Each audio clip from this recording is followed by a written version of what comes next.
E aí pessoal, tudo bem? Estamos iniciando aqui um novo quadro e eu tenho a honra de receber um cara que é uma inspiração para mim. Conheço ele desde a faculdade e sempre vi um cara muito estudioso, sabia que ele teria um futuro brilhante. Estamos aqui de frente de um construtor, de um engenheiro e em breve teólogo. Estamos aqui então com o nosso amigo Richard Câmara. E aí, Richard? Cara, eu tenho muita coisa para conversar. Fiquei sabendo um pouco aí da sua história que, cara, para tu ingressar no mercado de trabalho foi suado, cara. Foi suado, eu acho que para todas as pessoas, inclusive, principalmente no Brasil, né? Você ingressar, você conseguir ali conciliar toda a parte teórica que você aprende com a parte real, a parte que realmente a gente vai utilizar no dia a dia, já é um processo por si só complicado. Mas a nossa profissão, ela tem aquele arzinho de, se não for no empreendedorismo, se não for ali na parte privada, o negócio desanda, porque literalmente a gente quase não tem concurso público para nossa área. E aí a gente tem que desenrolar, tem que conseguir aí, se adentrar de uma forma ou de outra para não ficar parado e acabar o que aconteceu muito no Brasil, que é engenheiro se tornando motorista de aplicativo. Infelizmente. Sabe uma coisa, Richard? Eu percebo muito que no Brasil existe uma política do cara, tem um emprego para mim? Cara, tem um emprego para mim? Cada vez mais nós temos menos emprego e mais trabalho. E vem aquela famosa ideia, né? Como que eu vou conseguir um trabalho se eu não tenho conhecimento, se eu não tenho experiência? Então conte para mim como que foi para você adquirir essa experiência. O que você teve que abdicar? Que a vida, eu gosto muito de uma frase que é: a vida é cheia de escolhas. E escolher é abdicar, é renunciar. Então, do que você teve que abrir mão? Qual foi o teu primeiro grande insight? Cara, eu preciso fazer isso para um dia, que é uma visão futura, né? Para um dia, quem sabe, dar certo essa minha estratégia. Então, como é que foi para você essa questão de ganhar experiência? Para mim, eu acredito que seja muito importante, primeiro, você ter ali uma meta bem definida, bem clara, ter clareza nas suas ideias do que você planeja, o que você almeja. Isso é importante porque se você sabe o caminho que você está trilhando, que você está traçando ali, independente das coisas que vão acontecer negativamente, você sabe que o caminho é aquele, que o caminho é correto e que qualquer adversidade que vai acontecer vai ser uma adversidade comum a qualquer pessoa que planeja trilhar aquele mesmo caminho. Então, tendo esse princípio, eu acreditei que para um menino vindo do interior, que não tinha ninguém assim da família, ninguém conhecido que entendesse de obra, que o que a gente fala muito aqui no nosso estado, não tem nenhum padrinho, né, para pegar e me abençoar aqui, vamos, eu te faço levantar, meu querido. Eu precisava de alguma coisa diferente. E acredito que a primeira coisa é, no mínimo, ter um conhecimento da área que eu vou atuar. Então, a parte de educação, de aprender, de ser técnico, é algo que eu sempre valorizei muito. E o segundo ponto é ter humildade de saber que você está lá embaixo, que você não conhece ninguém e que você tem que jogar o mercado. Tem uma frase que eu levo para mim, que existem engenheiros muito melhores que eu que ninguém conhece. E existem engenheiros muito piores do que eu que todo mundo conhece. E qual que é a diferença entre esses dois profissionais? Não é o conhecimento técnico. É a forma que eles conseguem enxergar o mundo, a forma que eles conseguem enxergar o mercado e se posicionar. Então, a partir daí, eu comecei a ver, cara, eu tenho técnica, eu estou estudando para isso, e aí as pessoas não me conhecem. O que falta para eu ser conhecido? E aí eu imaginei que era óbvio, eu preciso estar no mercado, eu preciso estar no meio de todo mundo, eu preciso estar ali dentro para todo mundo saber quem sou eu. E então eu comecei me propondo a fazer estágio não remunerado. Então, claro, eu preciso ali de uma outra fonte de renda. Primeiro eu cuidei dessa fonte de renda, eu tive essa fonte de renda, tendo essa fonte de renda, agora eu vou para essa outra parte. E aí o estágio não remunerado por incrível que pareça, eu passei por aproximadamente 10, 11 empresas e não estava conseguindo em nenhum lugar, porque realmente o QI, né, que o quem indica, não é aquele teste de inteligência, não não, é o teste né? de inteligência, é o QI, quem indica, tem um peso muito grande. Então, mesmo que eu tivesse conhecimento técnico, eu me saísse bem nas entrevistas, não era indicado, aí eu não conseguia, mesmo não remunerado. Até que um dia, eu fiz uma proposta aí para um engenheiro que estava em reforma no seu escritório, que era justamente para estagiar não remunerado. E para ele foi muito bom, porque eu tenho alguém para me ajudar, vou ter alguém que todo dia que não vou pagar. Isso aqui é meu sonho. Essa mão de obra é boa, né? Essa aqui eu quero, rapaz. E aí foi assim que começou. E eu continuei por 1 ano e meio estagiando sem remuneração.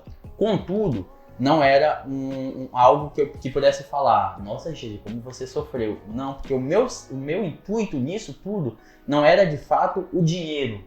O meu intuito era construir, me adequar e me incluir no meio do ramo da engenharia, da construção.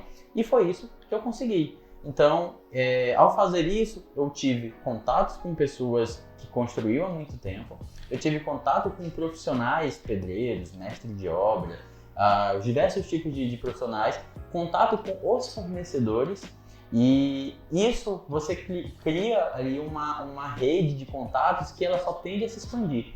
Então, era um rapaz que vinha do interior, veio aqui para morar, não conhecia ninguém, não teve um padrinho e precisava entrar no mercado de trabalho, e a única forma que eu achei de trabalhando com inteligência foi isso. Então, consegui uma renda extra, que não era na minha área, e a partir daí eu comecei a trabalhar de forma não remunerada para assim eu criar minha rede de contatos. E tudo que eu fazia era pensando no valor que eu podia gerar para a pessoa e não propriamente no que ela poderia me dar. Então isso é importante. Às vezes as pessoas pensam que network é basicamente você ter ali um contato que você sempre que precisar tem alguém para resolver. Você só suga, né? Você só suga, você só puxa da pessoa. Na verdade você está sendo aí um sanguessuga que em pouco tempo a pessoa vai te achar aquele cara chato que, poxa, e te descarta. Isso aqui, logo tu fica de canto. Não, você tem que ser uma pessoa que vai agregar valor. Vai ser uma pessoa que eu posso contar com o Richard, porque o Richard ele vai conseguir desenrolar com isso. E claro, isso não significa a gente ser o bobo da corte, em que as pessoas montam em cima de você para conseguir as coisas. Tudo existe um limite, existe um equilíbrio. Um ponto muito interessante aí às vezes nós criamos uma imagem. Eu lembro quando fui fazer minha prova para poder entrar em engenharia, né? Eu sou engenheiro, você também.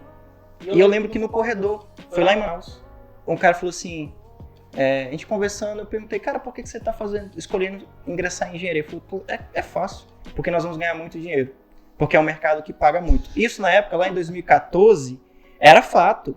Quem era engenheiro, olha, quem era técnico de edificações até 2013, eu conheço técnico de edificações, comprava carro 0 km, trabalhando naquele famoso emprego, só emprego, não era trabalho, era emprego, carteira assinada e ganhava bastante dinheiro, que é coisa difícil hoje em dia. Então eu lembro que desse rapaz que falou, não, eu estou fazendo engenharia por conta do dinheiro. E aí vem uma crença. Você pensa então que se você estudar na faculdade durante 5 anos, você vai sair com um profissional top do mercado. E vem a grande falha. Como você falou, Vinícius, eu apostei lá embaixo. Eu entendi onde que eu estava, eu era um rapaz do interior, eu também sou do interior. Sou um rapaz do interior e eu preciso ingressar nesse habitat, nesse ambiente. O que eu tenho que fazer? Buscar alguma oportunidade, seja ela remunerada ou não. E eu lembro quando lá em Manaus passei 1 ano tentando de todas as formas tentar entrar em uma empresa. Não consegui. Eu vim para cá e um arquiteto falou assim, Vinícius, dinheiro eu não posso te dar. Já tenho meus funcionários, mas conhecimento eu posso. Não posso te pagar nada mensal. Se você quiser ficar aí, você tem notebook? Eu falei, eu tenho. Então, tem um espaço ali para você, você pode ficar. E lá, naquele momento que eu estava de frente a ele, como nós estamos aqui agora, veio o primeiro ensinamento da minha vida profissional. Dinheiro é consequência de muito conhecimento e saber se posicionar.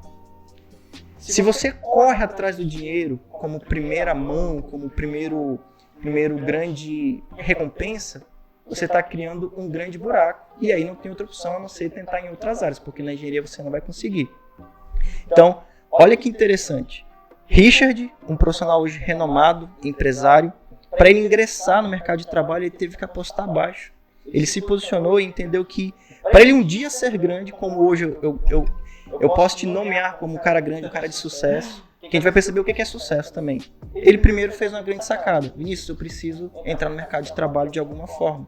Então, apostei baixo, entrei numa empresa sem ser remunerado, a fim de ter duas grandes coisas, que é o network e conhecimento. Não adianta também nada você ter o network e não ter conhecimento, como você falou, né? Sempre o network ele é uma mão de duas vias. Uma eu dou para depois receber. E tem uma palavra que eu acho muito linda, que é a simbiose. A simbiose da agricultura é aquilo que a gente... Nódulos entram na raiz do feijão ou qualquer...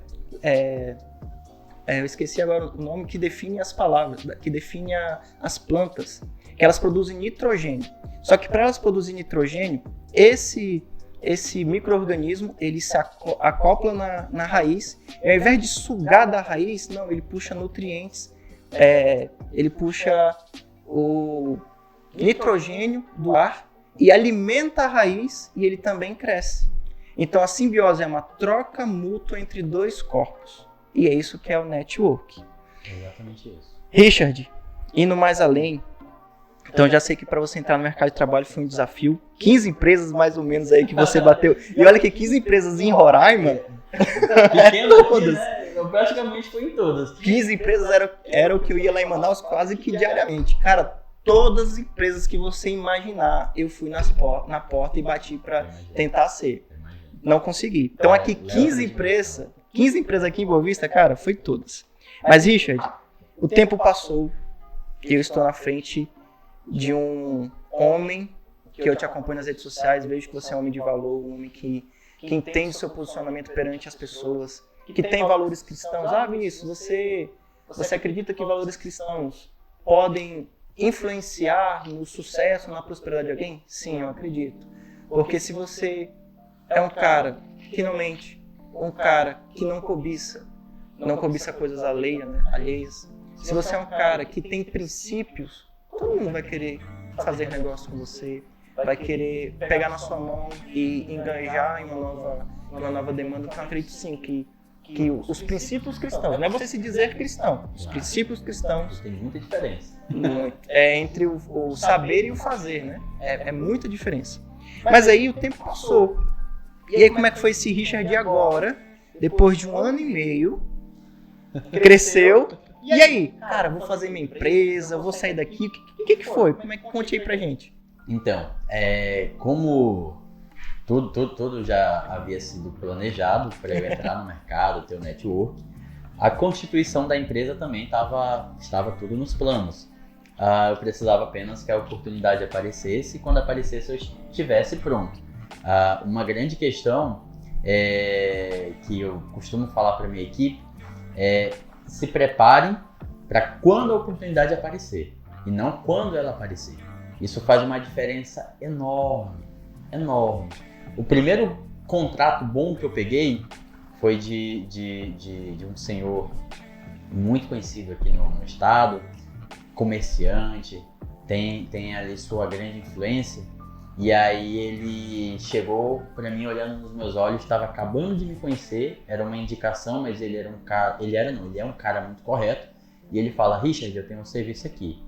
Você é capaz de fazer esse serviço? Eu quero ouvir isso de você. O coração vai a mil, né, cara? E aí é onde entra. Não, eu me preparei a minha vida toda para estar aqui. E realmente eu vou entregar tudo aquilo, e se eu puder mais do que vocês estão me propondo. Então é estar preparado. E aí a constituição da empresa ela foi no sentido de que eu precisava da oportunidade, a oportunidade já apareceu, e aí é onde começa o início de um sonho, a realização de um sonho, mas também o início de muitos e muitos problemas. Que uma coisa é eu estudar, isso tudo já tinha passado por estudos meus, a gestão empresarial, gestão financeira, a parte contábil que a gente precisa entender muito bem, mesmo não sendo formados na área. E só que você pega e você cresce. E aí você tem uma equipe. E aí essa equipe, ela são diversas culturas, diversas criações, diversos conhecimentos e diversas formas de entender o que você está falando. Pega isso e aí você cria meio que uma bola de neve.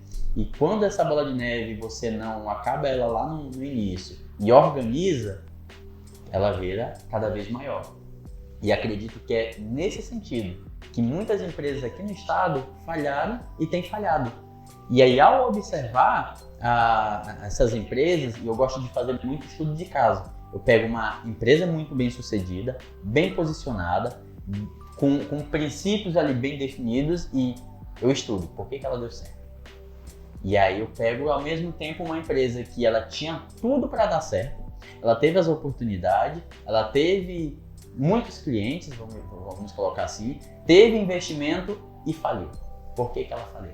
E aí quando eu pego esse conjunto e eu coloco aqui, eu trago para minha empresa o que é o bom e o que eu não posso fazer para não cair naquele erro. E aí foi a partir daí que eu comecei a criar uma cultura dentro da empresa. A gente é novo, temos nem um ano ainda, vai fazer um ano 16 de dezembro, é uma bebê. Mas o caminho que a gente está trilhando e a direção que a gente está seguindo, a gente não abre mão. E aí a gente entende que essas adversidades que eu citei lá no início, e essas dificuldades, elas serão naturais, mas elas têm que estar já na minha cabeça, no meu planejamento, que quando elas acontecerem, eu tenho que corrigir o mais rápido possível. E aí onde eu entendo que a minha empresa ela pode se posicionar. É justamente enxergar à frente, ver olhar no sentido não de que eu estou construindo mais uma obra, executando mais um serviço aqui, mas realmente o que as pessoas esperam, o que meu cliente espera de mim quando eu estou fazendo um serviço para ele. E cada cliente ele tem uma forma do que ele espera. Eu peguei cliente que para ele era extremamente importante a agilidade do que eu estava fazendo. Mais importante do que a qualidade. Embora que eu tenho, o nosso chavão lá é uma construtora atenta aos detalhes, uma construtora de alto padrão atenta aos detalhes. Então, por mais que quando chega aos meus olhos eu não consigo fazer algo que seja meia boca, eu quero oferecer, mesmo que saia do meu dinheiro, do meu bolso, algo melhor para o meu cliente, ele está com atenção mais na velocidade. Mas por quê? Porque é um cliente ansioso. E olha só, se eu vou apenas para o meu cliente ansioso, que ele quer receber a obra dele o quanto antes, e eu não trabalho com ele, que em algumas etapas é necessário que eu dê atenção mais para a qualidade do que para a agilidade, ele vai ficar me perturbando, né, me perturbando entre aspas, cobrando que eu entregue a obra dele no estalar de dedos. Mas, Richard, agora eu fiquei com a dúvida. Esse cliente, ele era comercial ou residencial?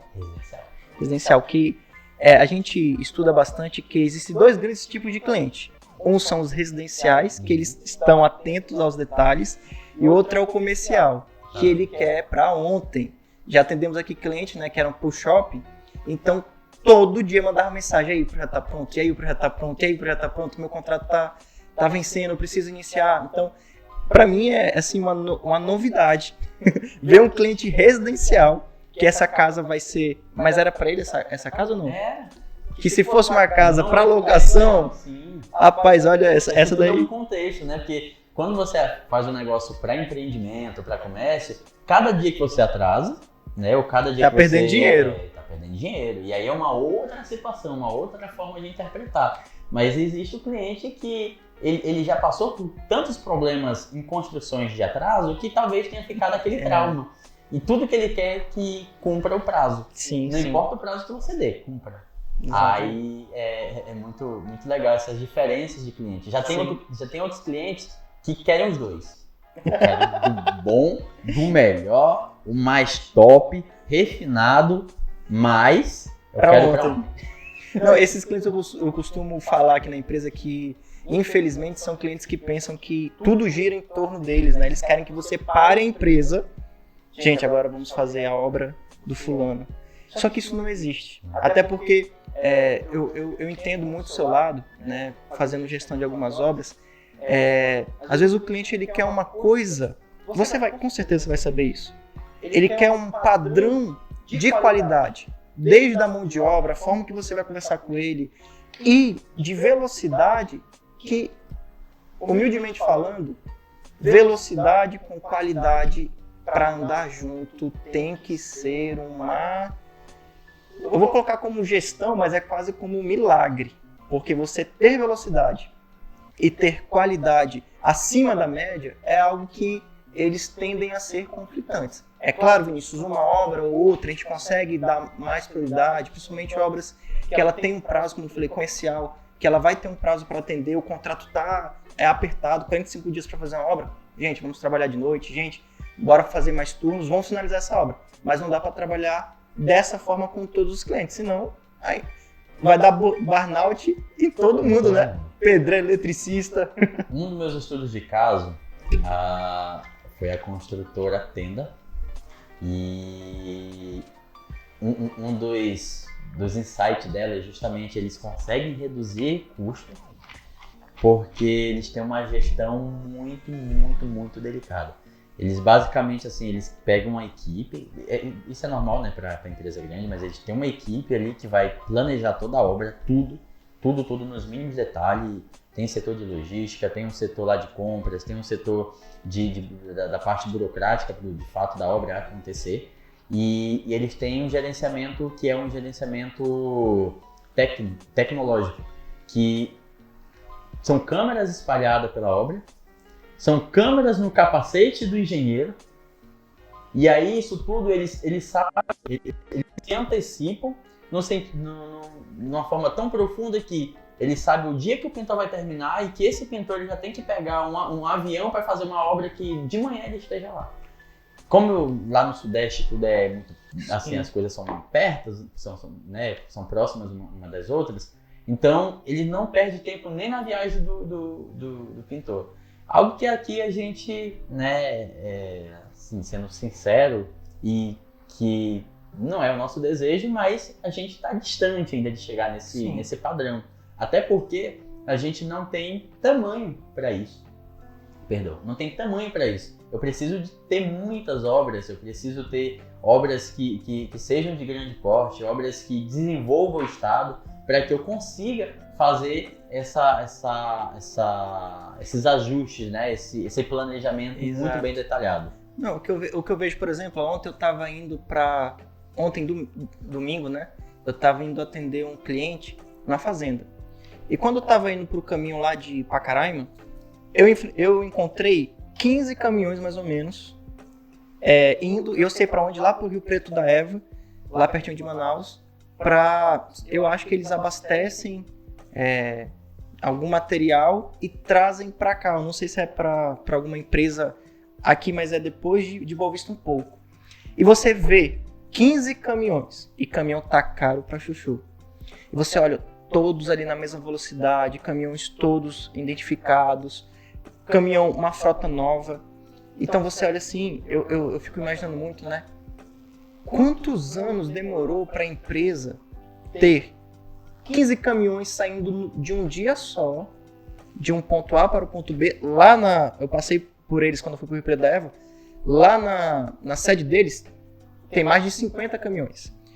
Então, para eles calculam a distância eles calculam o valor do quilômetro rodado, quantas horas o motorista tem que andar no dia, quais são os horários, o custo, eles calculam o volume do tanque, quanto foi usado de combustível para uma distância A e distância B. O que eu quero dizer com isso?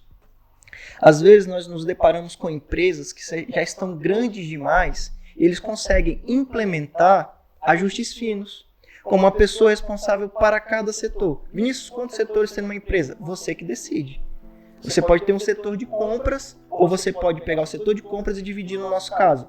Só elétrico, só tubulações, só a parte estrutural. Você pode dividir, ou pode ter uma pessoa só. Então, a gente, principalmente aqui em Roraima, nós às vezes nos deparamos com isso. Nós queremos entregar o melhor. Só que o melhor, ele leva tempo para você incorporar isso na empresa e também muito custo. Eu tava conversando hoje, né, com o meu amigo Ilgner, ele perguntando assim, Nisso, quanto custa a tua empresa para rodar mensal? Aí eu falei assim, tu quer saber o quê? O núcleo, ou a parte maior do núcleo ou todo? Porque só o núcleo tem um valor, que é o coração, né? São realmente o escritório. Depois você vai às camadas, né? E você vai indo, você vai indo. E onde que eu me deparo, Richard? Na maior dificuldade, quem sabe você até me ensine aqui. Às vezes, eu e você já percebemos que nós temos um perfil bem parecido. Nós queremos entregar muito mais do que o contratado. Nunca menos, sempre a mais.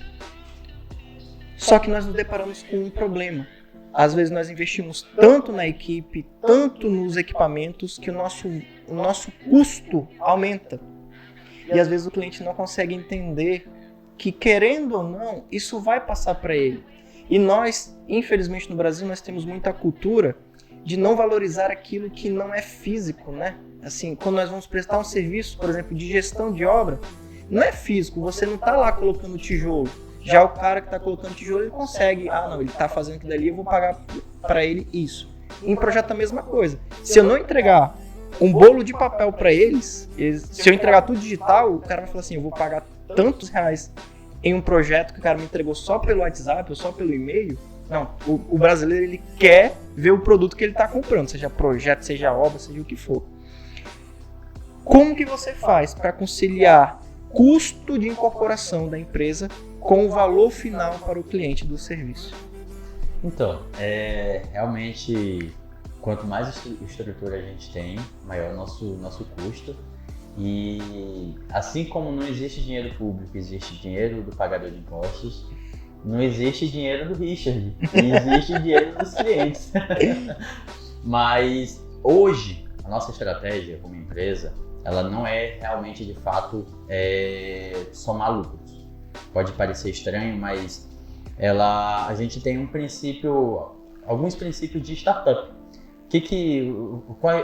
Quando uma startup começa, como é que ela começa? Ela não está pensando no lucro hoje, ela visa lucro futuro. E hoje todo o dinheiro dela é criar uma base de clientes ali e talvez pegar os clientes e tornar esses clientes fã, né, uma fã base, investir no crescimento e na parte tecnológica da própria empresa e aí tirar os custos mínimos. Então, hoje a minha construtora, ela tem essa pegada, essa ideia de que o meu custo, eu estou melhorando aqui a minha estrutura, eu estou conseguindo oferecer mais para o cliente, mas o que eu cobrei do meu primeiro cliente, do meu cliente hoje, ele não mudou. Porque o que hoje eu estou buscando na empresa não é propriamente crescer meus lucros, é crescer o meu mercado, crescer a estrutura, tá ali oferecendo onde eu considero ali o mínimo desejável. Eu acho que a gente nunca vai chegar realmente no que a gente deseja, né? Sempre vai ter alguma coisa que a gente quer melhorar, alguma coisa que a gente quer trazer de novo, mas assim, algo que a gente possa dizer, estou satisfeito. Daqui agora são ajustes cada vez mais finos. E a partir disso daí é que aí eu passo a pensar, porque, né, eu procure entender agora como é que a empresa ela vai realmente se posicionar para começar de fato a gerar lucro. Então, de fato, hoje nosso posicionamento é esse, um posicionamento que arque com nossos custos. Eu deixo sempre ali do valor da obra porcentagem para cada setor. Investimento em equipamento, investimento em marketing, investimento em estrutura, investimento na área tecnológica. Então, na capacitação dos funcionários, na capacitação da equipe do escritório, a promoção de como é que a gente chama? Mentorias, imersões. Então, isso é algo que eu tenho buscado investir mais do que propriamente retirar o dinheiro que eu posso dizer que é o lucro do Richard. Hoje, o lucro que o Richard tira da empresa, ele é menos do que um engenheiro, por exemplo. Porque esse realmente não é o nosso foco. O nosso foco é estruturar de fato a empresa, aonde chega ali, agora estou com caixa, eu consigo, pode vir a crise aqui para 4 meses, a empresa vai estar tranquila. todo mundo vai estar com seu salário garantido, a gente vai estar com todos os custos básicos para rodar a empresa garantido. Então, é criar essa estrutura. Até porque eu acredito que, por ser uma empresa nova, eu conseguindo estruturar ela agora, e a partir daí eu só expandir toda a minha estrutura, ela se torna muito mais fácil do que quando eu estou lá captando muito, quando eu estou lá com a minha receita lá em cima, eu consegui fazer isso, porque aí tudo na empresa ela cresce. Os números têm mais dígitos, né? Os números são maiores. Richard, entendi sim a sua ideia, e é muito interessante isso. Tem um estudo que ele é bem comum, é bem famoso esse estudo, né? Que crianças, né, foram deixadas numa sala e deixou um marshmallow, né, um chocolate, um bombom. E o instrutor lá da pesquisa falou assim, crianças, se eu não me engano era de 4, 5 anos, de 4 até 7 anos, falou assim, olha, eu vou sair, não por muito tempo, se eu voltar e vocês não tiverem comido esse bombom, esse marshmallow, eu vou dar mais um para vocês vão poder comer 2. Se vocês comerem esse agora, quando eu voltar, não vai ter outro. E olha que interessante, crianças, comportamento humano, a gente pensa às vezes que a gente é único, cara, a gente é espelho de gerações. As crianças que ali de fato comeram aquele marshmallow, já usufruíram da empresa logo no início, foi estudado, acompanhado durante muito tempo e perceberam que essas pessoas que querem recompensa imediata tiveram muitos problemas relacionais, problemas de lidar com problemas, lidar com frustrações, lidar com situações difíceis, porque são pessoas que queriam colher de qualquer forma. Já as pessoas que esperaram a recompensa, souberam esperar de fato, aproveitar, elas cresceram e tiveram mais facilidade, não é que não tiveram problema, mas tiveram mais facilidades em lidar com situações difíceis, com situações delicadas e todo esse aparato. Eu vendo o que você me falou, eu lembrei desse estudo. O segredo para uma empresa ela crescer não é tentar tirar aquela recompensa financeira no início. Se eu não me engano, 66% das empresas fecham no primeiro ano. Esse dado está corretíssimo. É isso mesmo. E se eu não me engano, 85% das empresas não suportam até 5 anos. E se eu não me engano, 90% das empresas não consegue superar os 10 anos. Então, olha que interessante. O primeiro ano da empresa é o momento mais difícil. E se o empresário que entra pensando que vai entrar no mercado de trabalho para comprar aquela Hilux, né, que a gente diz que engenheiro que não tem uma Hilux, não é equipada para dar cavalinho de pau. Eu quero que prendam quem fez essa música, que é propaganda enganosa. Mas olha que interessante. Você entendendo isso, e é muito legal, quanto mais cedo eu fazer uma metodologia que gire o mais rápido, melhor, eficiente possível, quando eu tiver clientes de capital maior, cada vez com mais captação, tende a ser menos transtorno.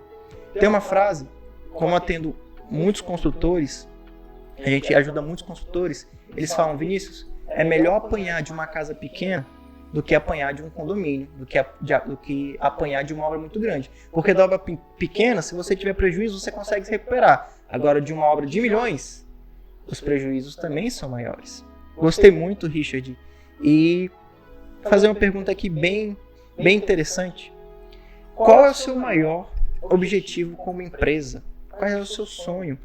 Quando você vai falar assim, a Sola Construtora chegou no nível que eu desejo. Como é que você responderia essa pergunta? Cara, essa resposta ela tem, vamos dizer assim, ela tem algumas nuances para mim. Porque por ser cristão e ter princípios cristãos bem definidos na minha vida, eu creio que tudo da nossa vida deve ser para a glória de Deus. Amém. E tendo esse pensamento, de fato, o auge da construtora Sola é onde a gente consiga aliar benfeitorias ou aliar ali, serviços para a comunidade que consigam, deixa eu tentar ser mais claro, porque realmente... Eu acredito que, como você falou, para a glória de Deus, eu como cristão sei que eu não posso ter nada que seja só para o meu bem-estar. Eu tenho que pensar muito mais nas outras pessoas. Qual é o meu impacto em relação às pessoas? O que de fato eu estou ajudando as outras pessoas?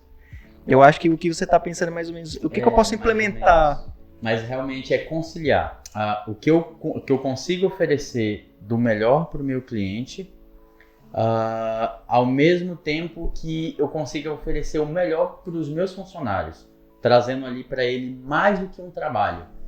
Trazendo ali para eles um local onde eles tenham prazer em ir, onde eles tenham a sua dignidade respeitada e onde eu consiga contribuir para a comunidade de forma que a construtora Sola, mesmo que não seja só através de construções, consiga contribuir positivamente para fazer diferença aonde ela estiver. Porque a gente tem um plano também de expansão.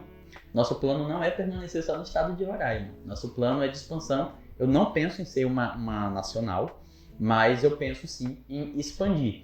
E quando a gente pensa quando eu penso, no caso, nessa parte final da construtora Sola, é justamente onde a gente alia princípios cristãos, tudo muito bem definido dentro da empresa, e que eu consiga colocar na forma de trabalho e na forma de oferecer um serviço algo que impacte positivamente dentro dos meus princípios cristãos.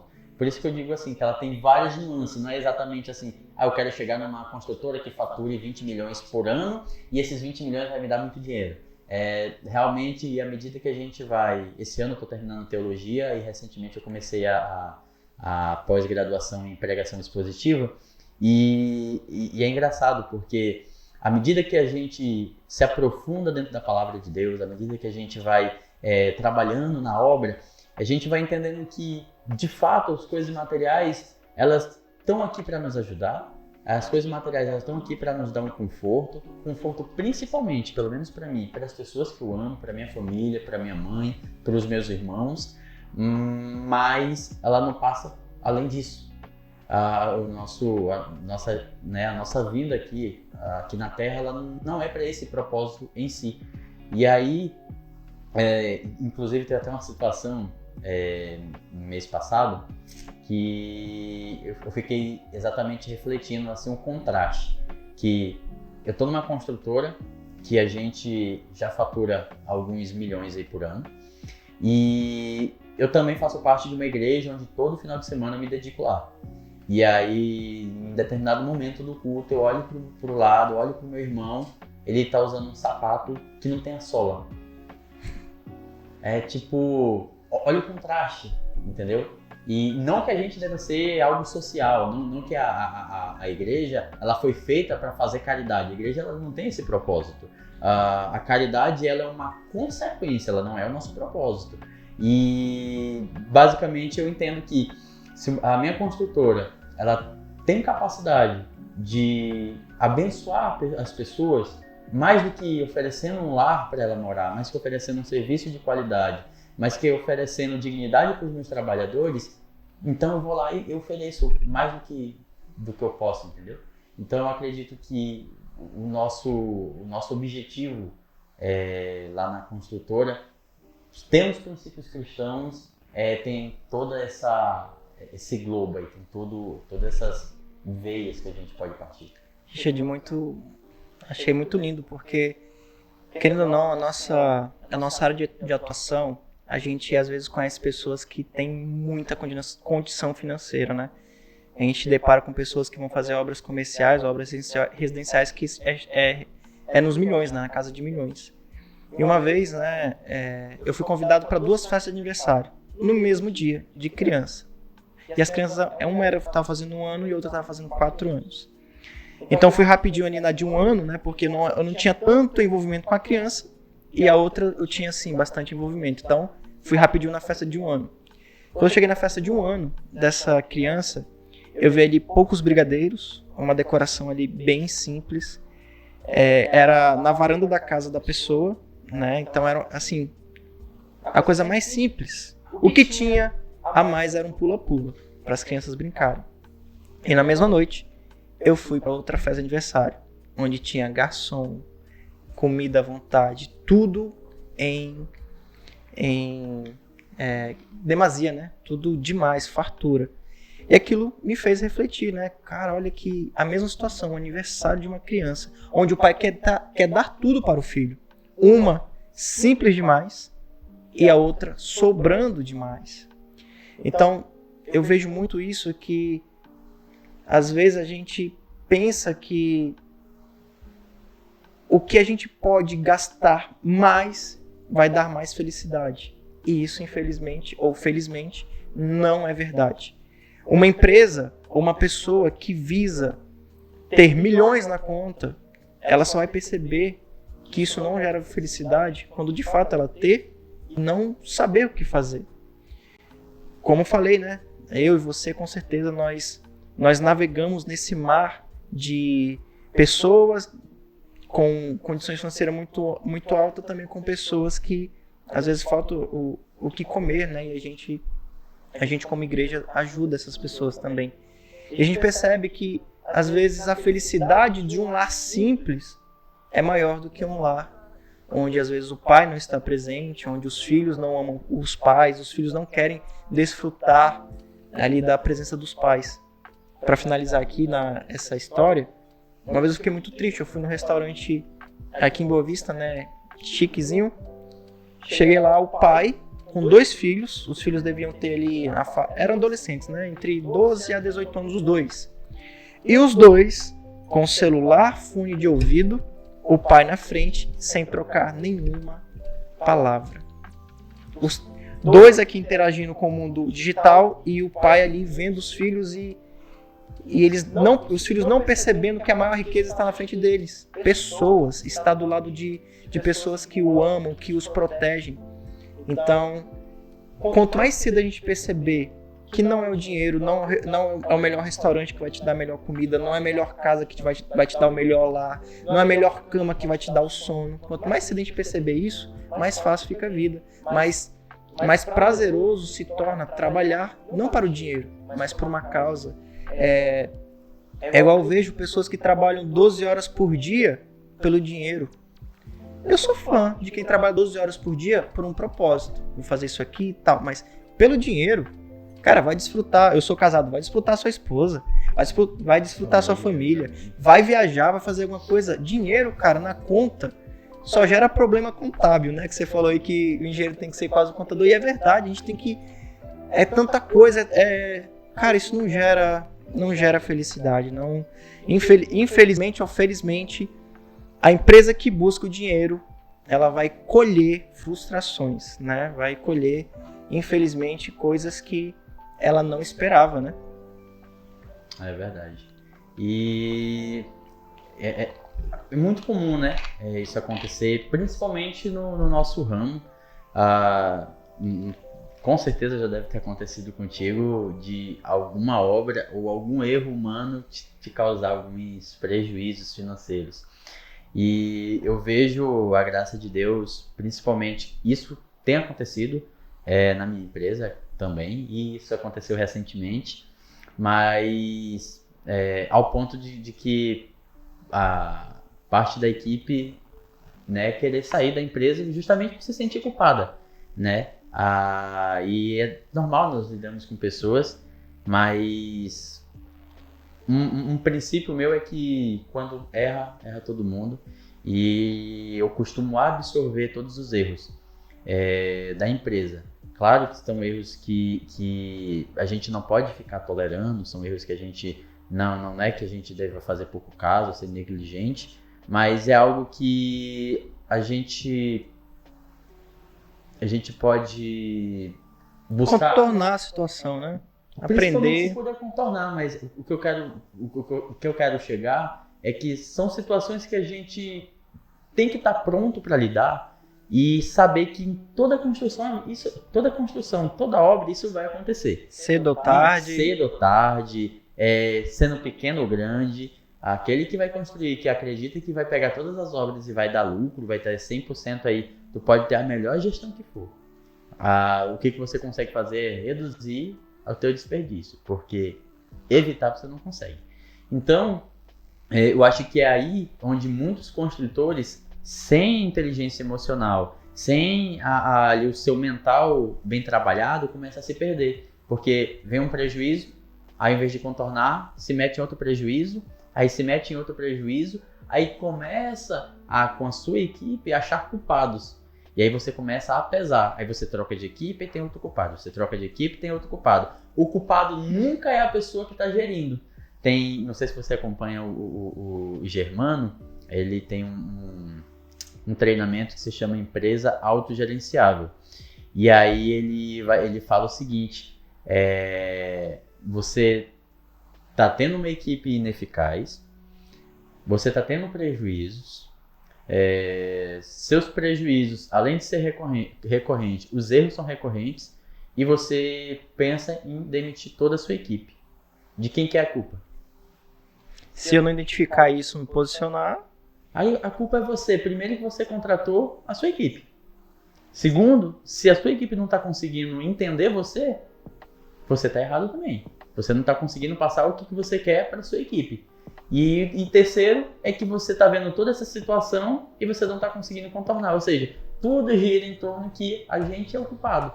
E aí isso deve ser de forma que, não, ao ponto que não me faça perder o equilíbrio, não me faça perder uma coerência ali, uma coisa correta,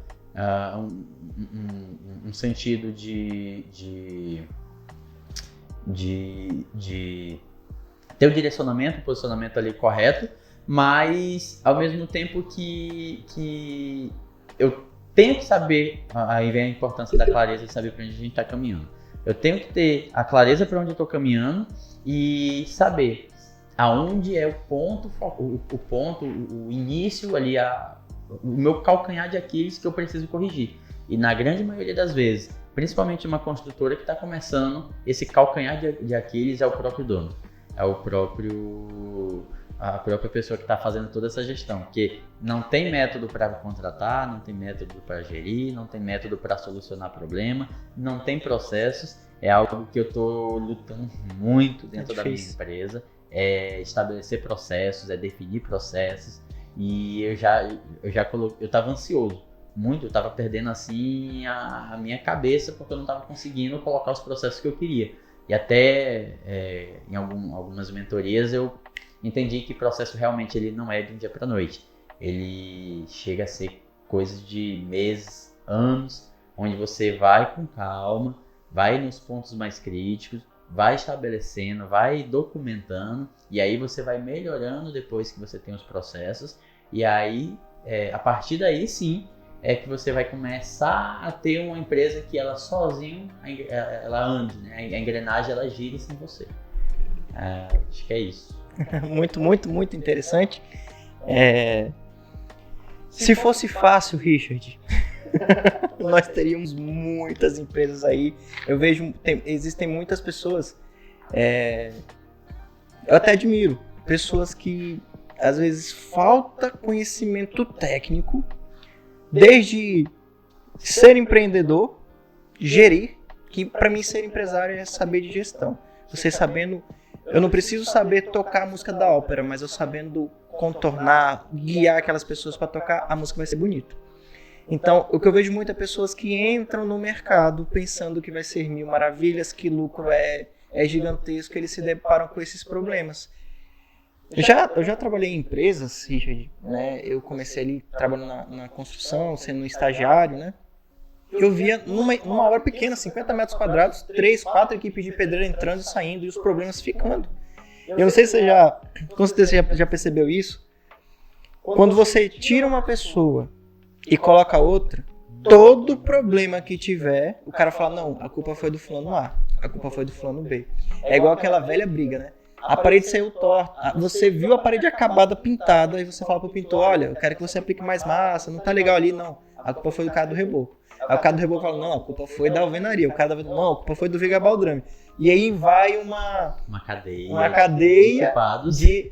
Pra mim, como aqui nós estamos em cristãos, é igual lá quando Deus perguntou para Adão, Adão, por que tu fizeste isso? Aí Adão, foi a mulher. Aí a mulher, não, foi a serpente. Só faltou a serpente falar assim, não, foi o Senhor que me criou. Então, se a gente conseguir captar esse senso, cara, se eu não resolver os problemas pequenos, como a gente falou lá no começo, a gente vê a bola de neve. Você vê ali que está iniciando um problema. Se você não interceptar ali logo, enquanto está recente, cara, isso vai gerar um transtorno que, eu estava até conversando com o Hilgner, o maior problema de uma empresa não são os custos financeiros de resolver um problema, mas são os custos no nome dela. O nome, a pessoa Sola. Não, a Sola é conhecida como uma empresa que não resolve os problemas dela. A Sola é conhecida como uma empresa que abandona se vê que não vai dar lucro. Então, financeiramente falando, não é o pior prejuízo, mas é esse nome que você perde, esse senso de responsabilidade. Não, o Richard, aonde ele entrar, seja numa obra de casinha de cachorro, a um condomínio de infinitos apartamentos, ele é um cara que resolve. Se você perder esse nome, a empresa já consequentemente foi por água abaixo. Richard, chegamos na polêmica. Quanto está o metro quadrado da construção hoje? Essa é a pergunta que eu acho que é disparada que a gente mais recebe, né? Mas, assim, a gente tem uma base, né? Inclusive, acredito que muitos construtores e engenheiros usam, que é o Siduscom, onde a gente tem um CUB, que é o custo unitário básico. Mas só que esse custo unitário básico, ele não considera muitas coisas e, claro, é só uma base. É realmente para você ter, para você entender que uma obra de 200 metros quadrados ela não vai custar 50 mil reais. É só basicamente é isso. Mas, de fato, ter como base, lá no escritório a gente toma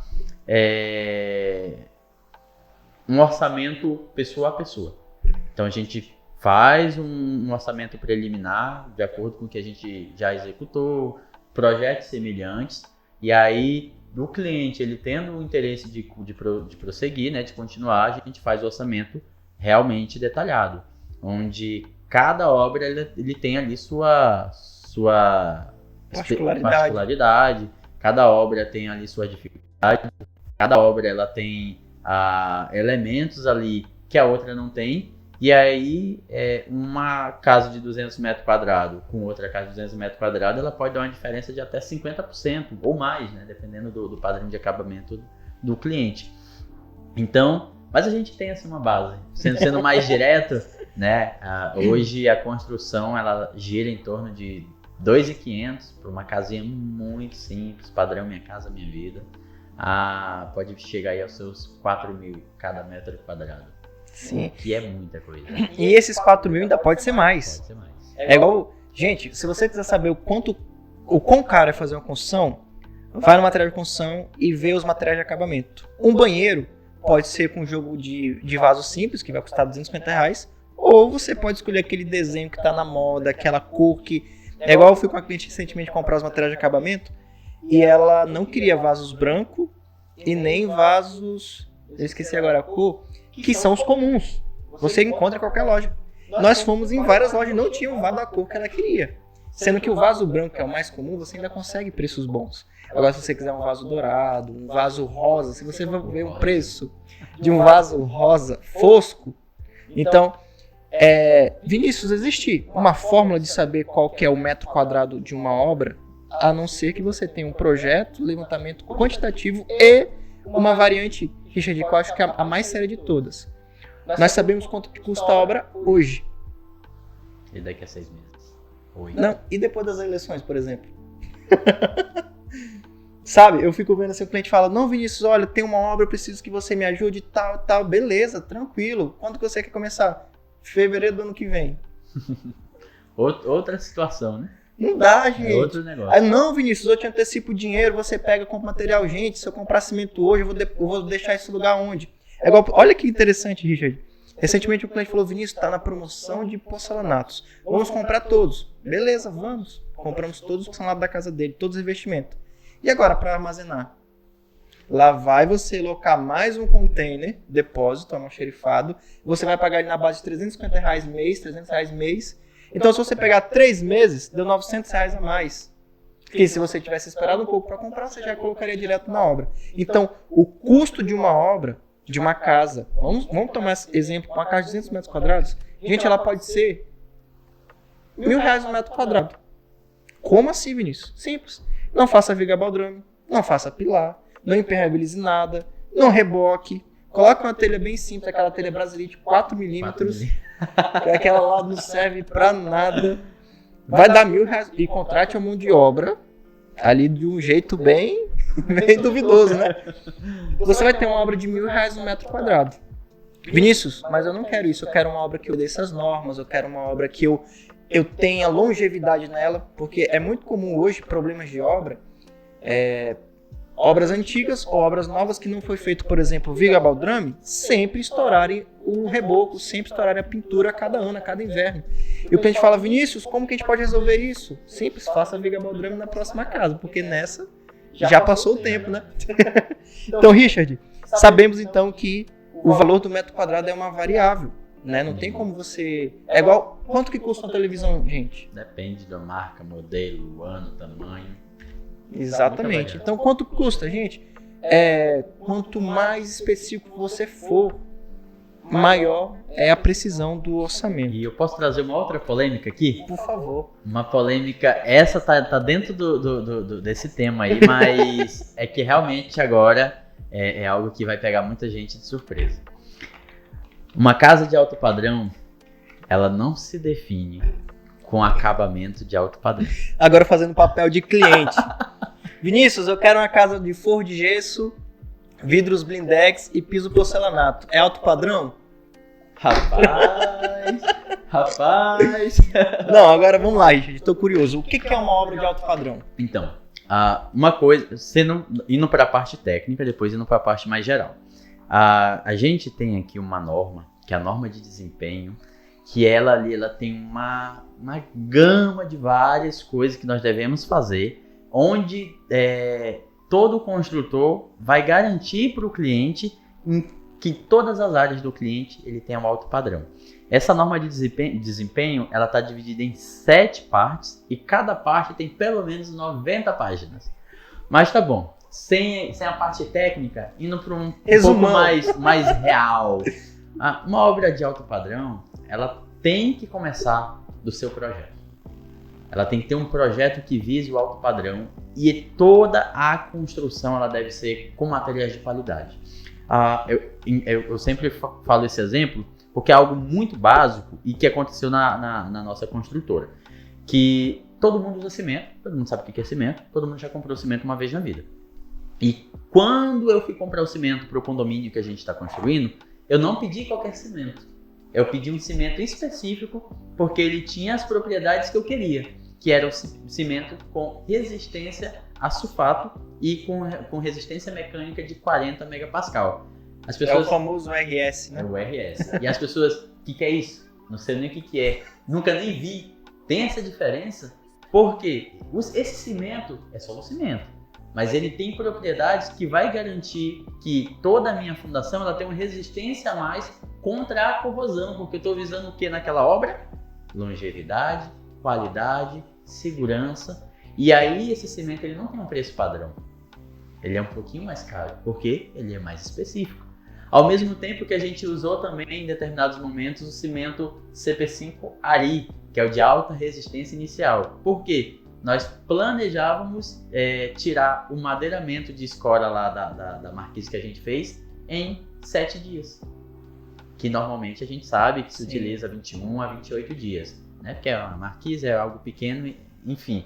Então, são usos específicos no cimento. Agora, tu imagina o restante do material. Então, lá dentro da construtora, hoje a gente busca cada vez mais pegar essa norma de desempenho e implementar dentro das nossas construções.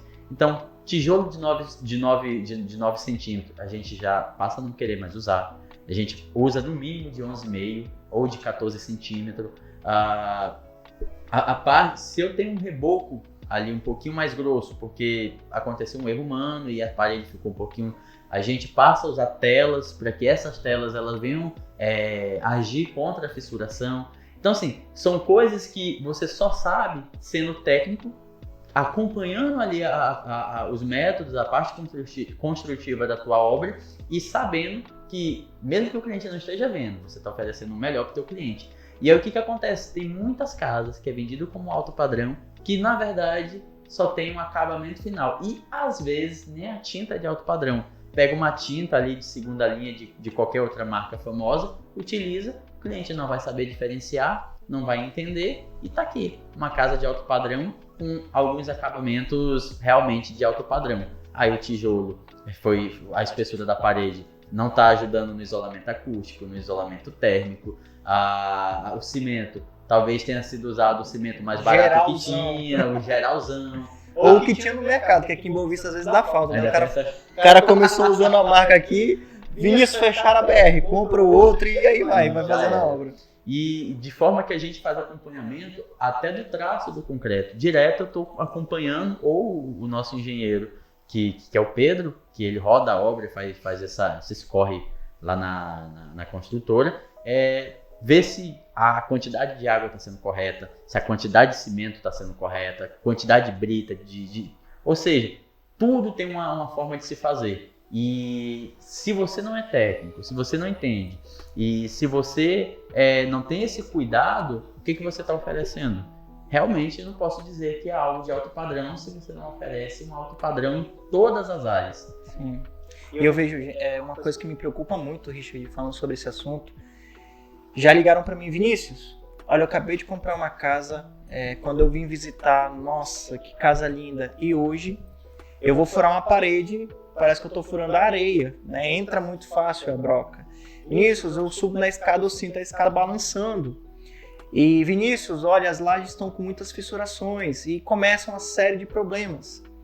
E, infelizmente, o que tem casas para vender que são bonitas, que tem um porcelanato top, que tem um forro de gesso lá com uma iluminação diferenciada, mas que nós sabemos que foi utilizado o pior traço possível para o reboco, para render o máximo possível, que foi usada a pior massa corrida, massa acrílica possível, que foi utilizado a menor estrutura possível para fazer uma laje, para fazer uma escada, e você só vai se deparar com esses problemas quando você entrar na casa. Isso é em obras prontas, né?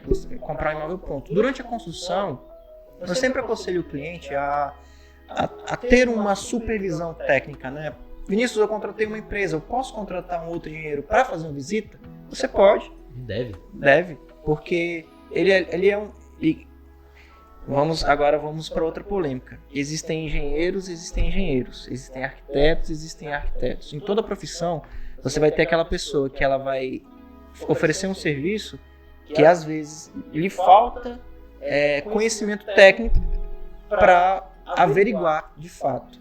Então, não é quando a gente fala assim, contrate um engenheiro, contrate um arquiteto, contrate um técnico de edificações, não é sair pesquisando e ver o cara mais barato e falar, vem para minha obra, vem ver se está bom. Não, chame alguém que conheça, chame alguém que esteja pronto e preparado para responder suas questões, para saber se de fato a obra está indo bem. Como, por exemplo, por norma, não pode ser utilizado o pilar, o Richard falou ali, do tijolo comum, que é o tijolo 6 furos. O tamanho padrão dele é 9 de largura, 14 de altura por 19 de comprimento. Esse tijolo com 9 centímetros de largura, pela norma, eu não posso fazer pilares nesse alinhamento. E aí vem aquele problema dos pilares em algumas obras, eles ficarem mais ressaltados do que as paredes. Por um lado, legal, o cara respeitou a norma, fez a largura mínima do pilar, porém, ele vai ter um problema na casa dele que vai ficar a parede aqui e o pilar fazendo ressalto. Só que, às vezes o cliente ele não está disposto, ele não quer pagar pelo custo de ter uma parede mais larga, porque o milheiro de tijolo mais largo é, consequentemente, também mais caro. Então, é muito bom você ter uma supervisão, tanto para decidir qual material utilizar, como para supervisionar o que está sendo feito. Porque nada cai do céu. Eu costumo falar assim que, se uma televisão, como a gente deu exemplo, ela custa 4 mil e a outra custa 18, não é que a outra marca está doida e está cobrando 18 mil porque ela quer ganhar dinheiro. Não. Vai ver material de televisão. Eu comprei uma televisão uma vez, de 50 polegadas nova, por R$ 1.200. Eu falei, não, ela tem Netflix, tem YouTube, tá bom, eu consigo fazer o que eu quero. Tá, e fiquei usando ela por um bom tempo. Quando eu pude comprar uma televisão de fato boa, que era bem mais caro do que isso, Cara, eu não conseguia mais olhar para outra televisão. A imagem não era boa, o som não era bom. Então, na construção civil é a mesma coisa. É a mesma coisa. É igual. Sabe, Richard? Uma coisa que eu vejo muito. Eu já tive muito problema. Não sei você. Agora vamos contar aqui sobre problemas de obra. Já tive muito problema com o principal material. Registro de gaveta e registro de pressão. Que é aquele registro que abre o chuveiro ou aquele registro que fecha a água geral de um banheiro, da cozinha ou até da própria casa. Já comprei de uma marca, nessa época eu trabalhava com uma empresa que a gente estava fazendo um condomínio, 7 apartamentos. 3 apartamentos nós tivemos que trocar os registros porque eles simplesmente não funcionavam mais. E com essa experiência eu aprendi que uma marca, né, vou até falar aqui, a marca Docol, ela oferece registros de muita qualidade. Só que o preço em comparação àquela outra marca, que eu não vou falar qual que não tem comparação. Então, na construção civil, como você falou, definir uma obra de alto padrão, cara, os materiais vão refletir nisso. Se você não compra, porcelanato é a mesma coisa. Tem porcelanato de R$60 o metro, tem porcelanato de R$200 o metro. Qual que é a diferença? Uma coisa que eu não sabia, existem porcelanatos, principalmente para as áreas comerciais, que eles têm 8 milímetros só de camada da mesma cor, do mesmo acabamento que você vê na superfície. Que é para quê? Pô, arrastei um móvel, ele arranhou, mas você ainda continua vendo a mesma cor, o mesmo padrão de acabamento. Gente, tem porcelanato hoje que se você gritar perto dele, ele se desfarela. Então, muito cuidado, e é o que eu posso falar, assim, muito cuidado quando for construir, para não cair naquelas empresas ou naquelas situações que elas estão te oferecendo o valor final muito em conta. Desconfie. Não existe. Você acha que o Richard vai pegar um projeto e vai falar assim, gente, ó, a construção vai ser R$1 milhão, porque 800 mil vai ser pro bolso dele? Quem dera. Claro. Eu ia estar com minha Hilux equipada aí. Então, é isso que eu vejo muito, Richard. Você pode compartilhar pra gente essas situações onde que, às vezes, por inocência do cliente, às vezes eu falo inocência, porque às vezes realmente o cliente ouviu falar que alguém conseguiu construir muito barato. Sim. Ou que o cara fez um puxadinho, ou que o cara fez, às vezes, uma laje muito barato. E nós sabemos que não é pra ser assim. E aí, Richard, vem aquele grande passo. E aí? O que eu faço com esse cliente que está enraizado o conceito de valores baixos? Como é que eu posso explicar para esse cliente? A gente precisa primeiro definir os clientes, o que ele deseja de fato para a obra dele. Realmente vão ter clientes que não estão nem aí, eles só querem um lugar para não dormir debaixo da ponte, né? E aí a gente tem que, claro, respeitar, entender que a questão da casa para ele é uma necessidade muito urgente e muito pessoal. Mas quando a gente fala de um cliente que ele quer qualidade e aí ele está abrindo mão dessa qualidade porque acredita que a gente consegue qualidade pagando pouco, aí a gente tem que realmente dar um choque de realidade. Dar um choque de realidade. Que, imagina, tu já viu, vamos falar aqui de fazer um merchan aqui, não falar precisa, né? Mas você já viu a Apple justificando os valores que cobra no iPhone? Pelo contrário. E o que o iPhone tem de diferente de um celular da Xiaomi, por exemplo? Boa. Vários fatores, né? Primeiro, veja a confiabilidade.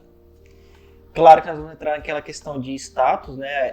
É um serviço mais nichado, é um produto que nem todo mundo pode ter. E aí vem aquelas suaves prestações, né? 36 vezes, gente. 36 vezes para comprar um celular, a pessoa tem que amar mesmo. Mas ela oferece isso, né?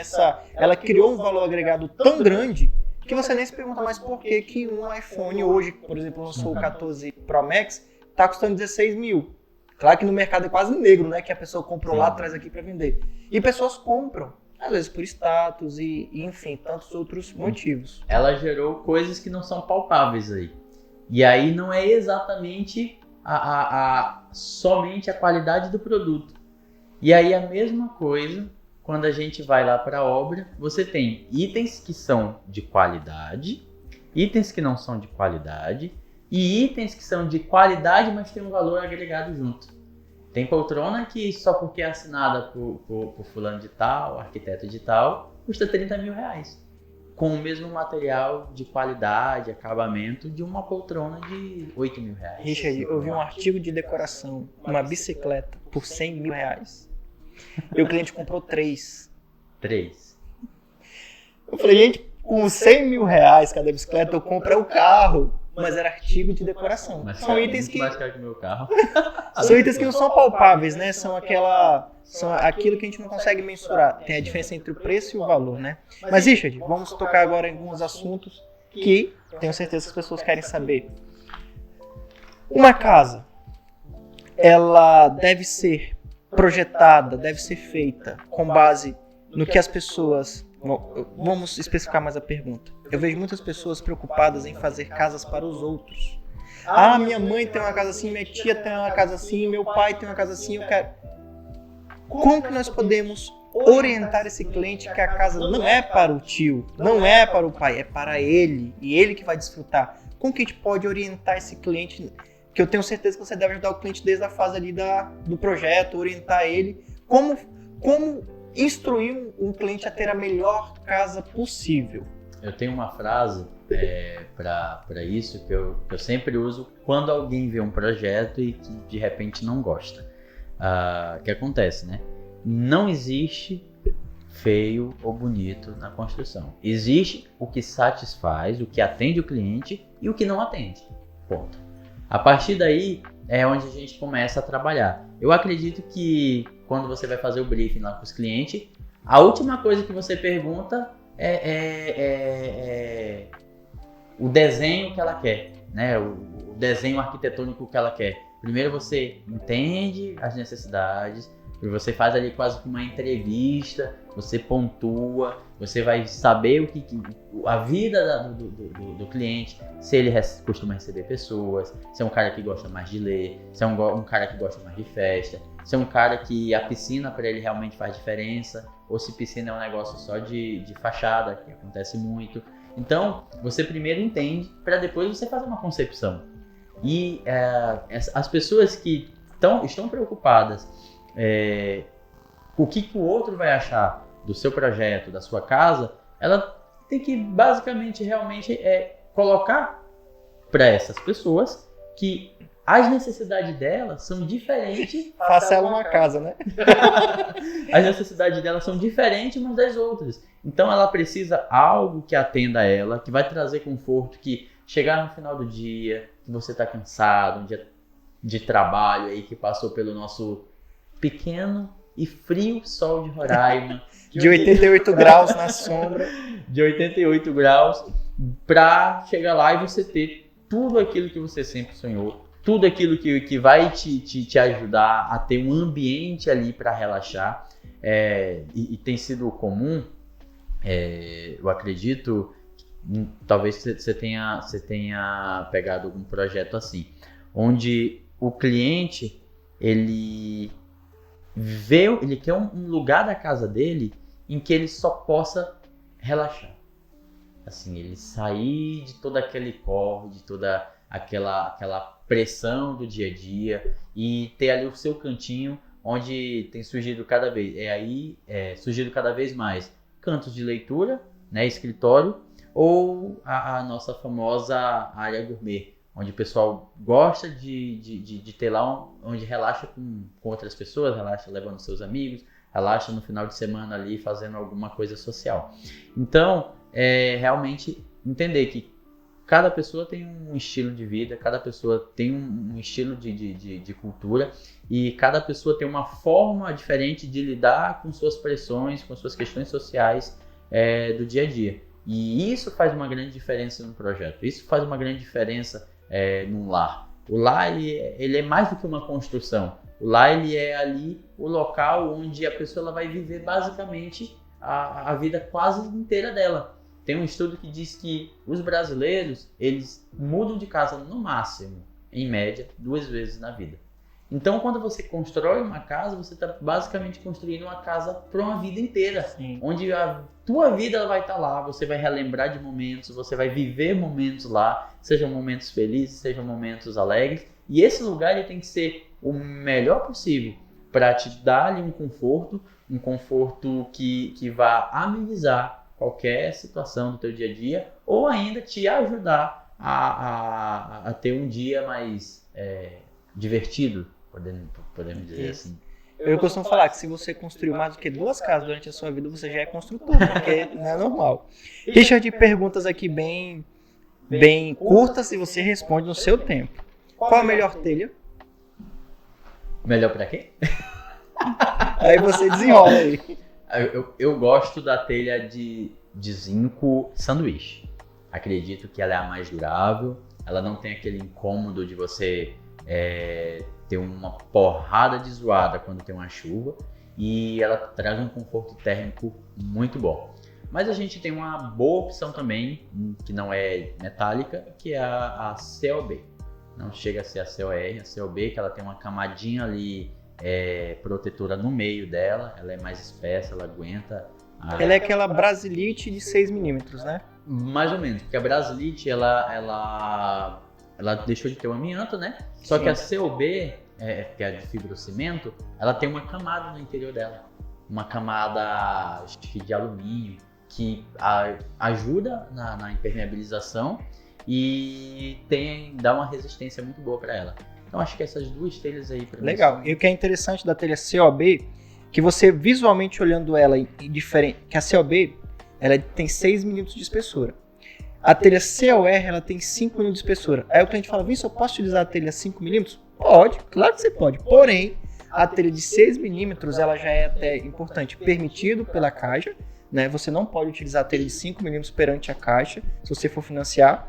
E a telha de 6 milímetros ela tem muito mais resistência. E confesso para vocês, gente, depois que tiraram o amianto, essas telhas de fibrocimento, né, as brasilites, elas, nossa, se tornaram materiais muito problemáticos. É muito comum clientes que têm problemas de infiltração no telhado terem, por isso, que utilizaram a telha, aquela brasilite que na época, lá atrás, elas eram sim boas, elas aguentavam a pressão da chuva, hoje não aguentam mais. Então, se você for utilizar uma telha para sua casa, como o Jorge falou, ela é bom para quê?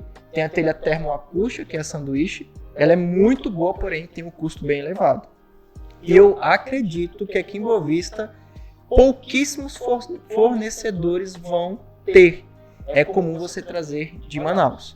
E a telha geralzona, 6 milímetros, que é a COB, a fibrocimento, ela é muito boa. Richard, qual o melhor porcelanato? Polido, fosco ou acetinado? Depende do ambiente. O polido, ele realmente é o que o cliente, assim, brilha os olhos, né? Ele é realmente muito bonito, ele é fácil de limpar. Só que ele tem um problema, né? Toda hora ele tá manchado. Você tem um custo ali de manutenção um pouquinho elevado. E aí você tem que colocar isso na balança quando você tem um porcelanato polido. Tem uma situação também que, ao movimentar seus móveis, ele vai ralar. Aí você perde um pouquinho também da beleza dele. E isso independe da qualidade. Claro que um porcelanato de baixa qualidade ele vai ralar com muito mais facilidade. Mas um porcelanato de alta qualidade ele também vai ralar. Então ele vai ter uma dureza maior, ele vai resistir mais a esse tipo de solicitação ali, né, de esforços, mas o problema da mancha vai continuar em todos. A não ser que você utilize aí uma membrana, tem uma membrana fininha, que você é tipo uma cera, que ela evita essas manchas, justamente porque ela cria essa camada de proteção, né? Mas isso são coisas mais específicas. O acetinado eu gosto de utilizar, né, em áreas que são mais externas, áreas que não necessariamente áreas que são molhadas, mas área mesmo mais externa, porque não vejo ali grande necessidade de ter um porcelanato polido.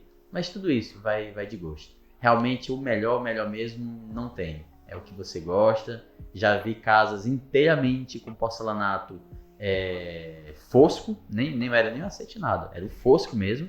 E o cliente estava muito satisfeito porque era o que ele queria, era fácil de limpeza, não ficava manchado e era tranquilo. Já clientes que não abriam mão do polido, porque era o sonho ver os reflexos da luz E aí, mesmo que seja fácil, de fácil limpeza, mas ainda é um pouco mais difícil do que um fosco, né? Porque você passa o pano e às vezes ainda fica mancha e não sei o quê. E aí você tem que ter um pouquinho mais de manutenção. Mas no geral é isso. Muito bom. Uma casa com laje ou sem laje? Uma casa térrea, é claro. Com laje ou sem laje? Rapaz, eu iria de terra. Com telhado. Casa térrea sem telhado. É com telhado, sem laje. Com laje. Com laje. Com laje e telhado. Tudo que é externo e que a gente tem que fazer na obra, infelizmente necessita de uma manutenção cara e muito recorrente.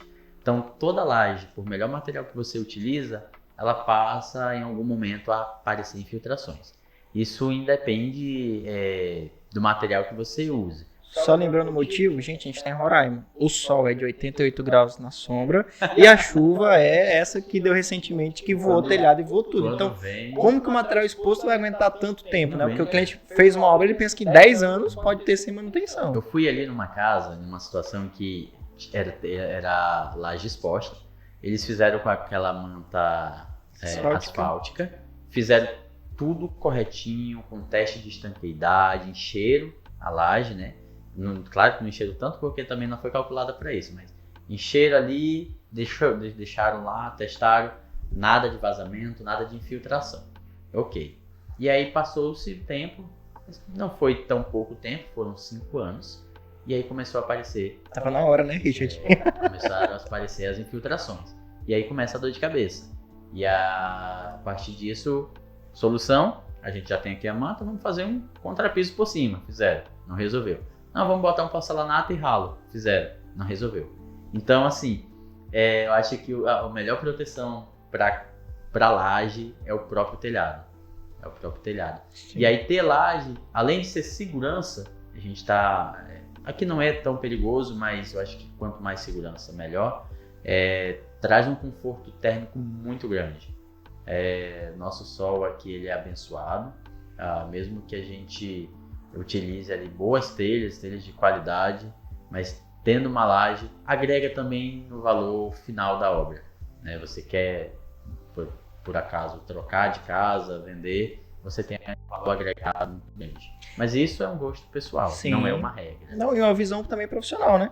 Uma laje ela vai te dar mais conforto termoacústico, valor agregado no imóvel e, com certeza, se você tiver laje e um telhado para ter vazamento, é muito difícil. Pode ter? Claro, nós estamos trabalhando com materiais, vamos defini-los como variáveis, né? Chuva, sol, isso tudo vai variando. Até um gato, por exemplo, se você tem uma telha de concreto, um gato vai lá e ele consegue, com uma força, deslocar uma telha, ficou exposto. Se você tiver laje, vai aguentar um pouco, mas cedo ou tarde vai aparecer um vazamento. Nossa penúltima pergunta, Richard. Eu sou um cliente e eu não tenho todo o valor que você me cobrou da obra. Ou que a obra, melhor dizendo, custa. Quais são os meios, quais são os recursos que nós podemos alavancar dinheiro, financiamento? Quais são as opções que nós temos hoje de construção? Então, daí você tem basicamente duas situações. Primeiro, é a que ninguém gosta e que talvez seja mais difícil para a família, que é reduzir o valor do tamanho da casa. Matou a pessoa. Aí isso realmente é um ponto que a pessoa sonha, aí, né? Mas assim, esse é um ponto.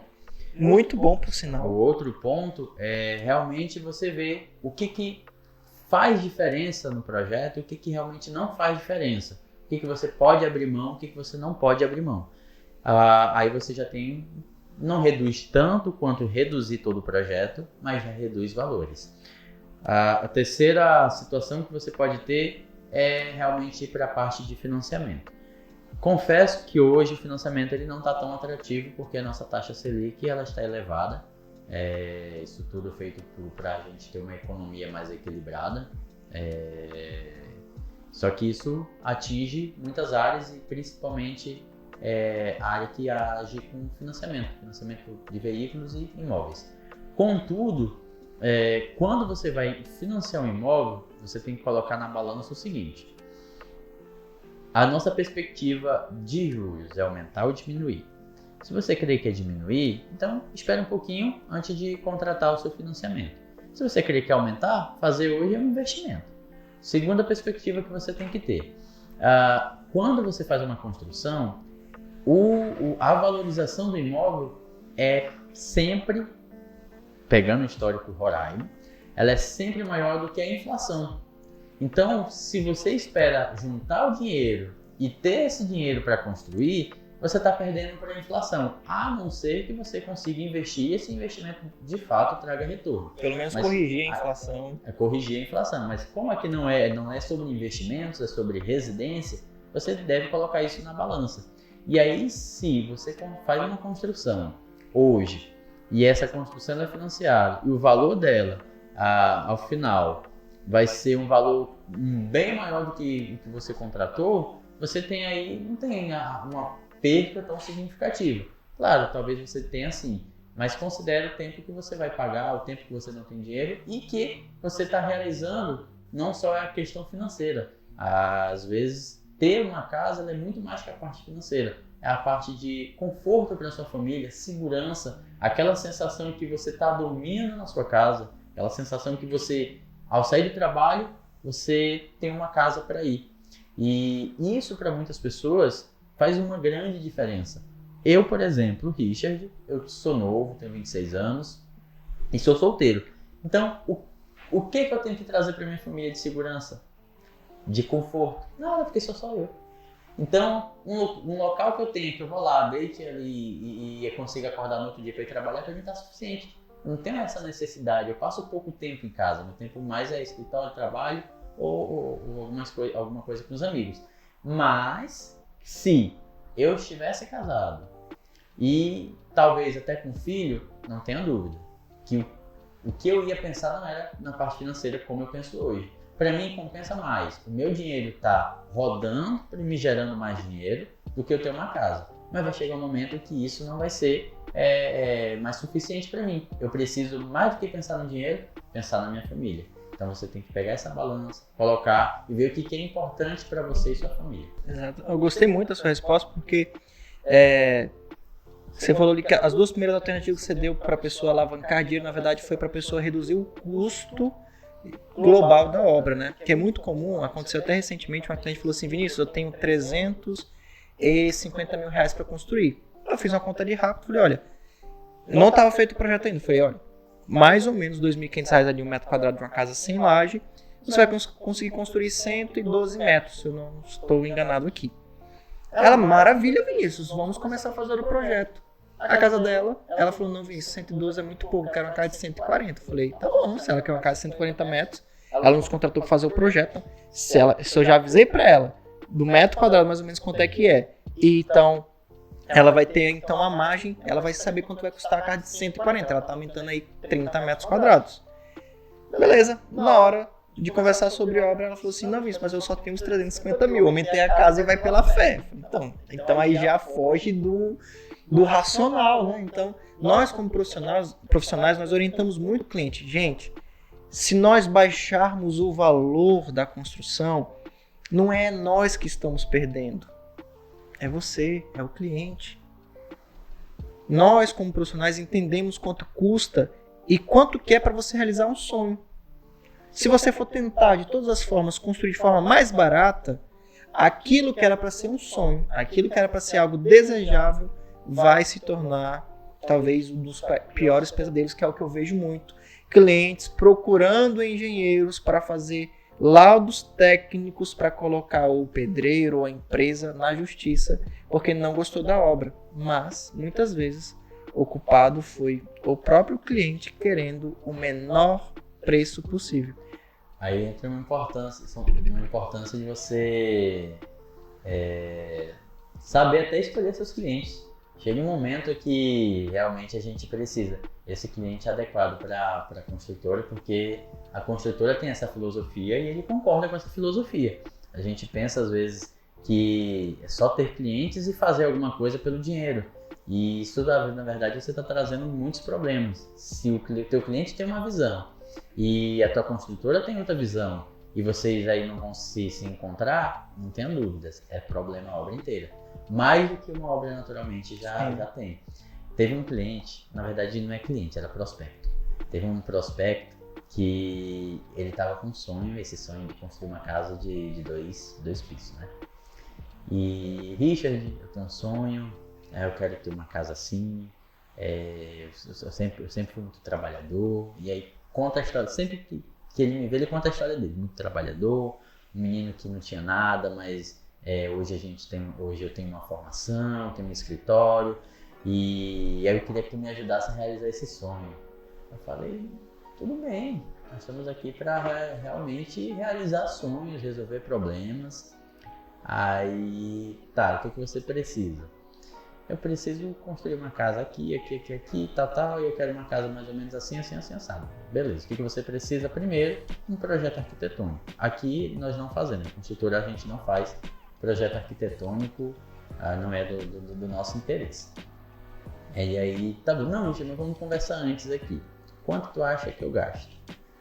Tá bom, vamos pensar. Uma casa com um quarto assim, uma sala assim, não sei o que assim, com a cozinha assim, é suficiente pra ti? Ótimo, gente. Eu quero desse jeito. Dá tanto. Não pode, Richard. Como é que pode? Não acredito não. Isso aí eu não tenho. Richard, ajuda a realizar meu sonho. Eu não consigo. Aí eu dei a proposta de financiar. Não, mas tu financia, vai pagar meu parcelado, tá de boa. Não, meu nome é sujo. Eu não posso financiar. Tá dificultando o sonho. Aí eu, tá, mas e aí? Não, Richard, tu vê aí que eu te pago parcelado, não sei o quê.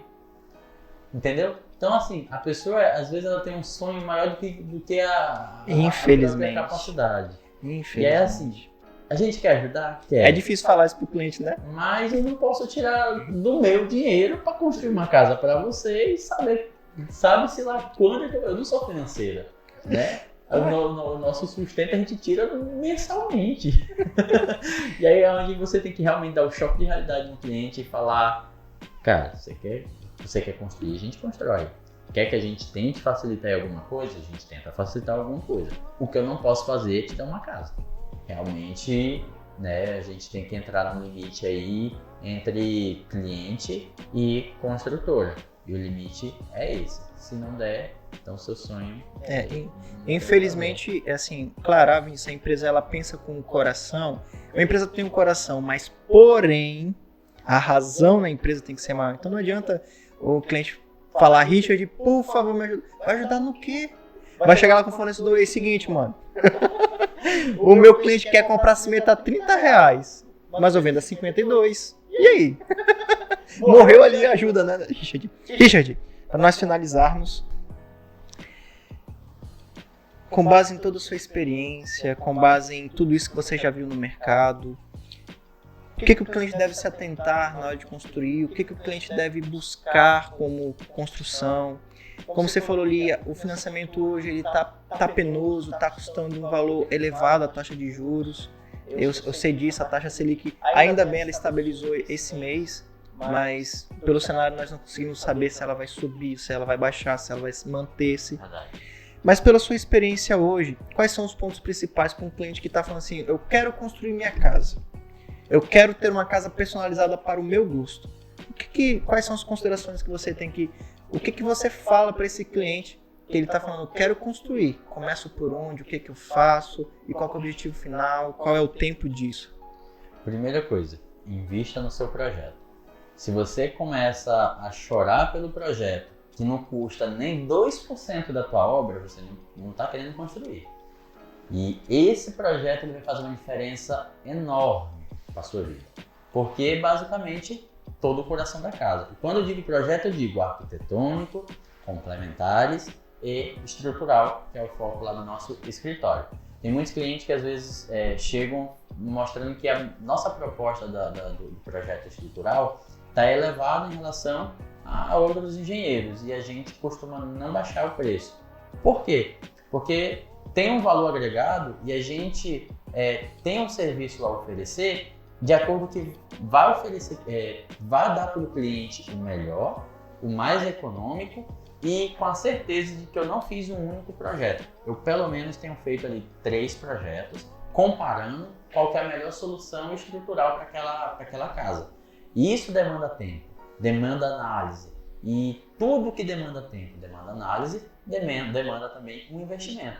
Para ter uma ideia, já teve situação de uma casa que, reanalisando, fazendo um estudo de vários modelos estruturais, a gente conseguiu economizar mais de 50 mil reais em estrutura.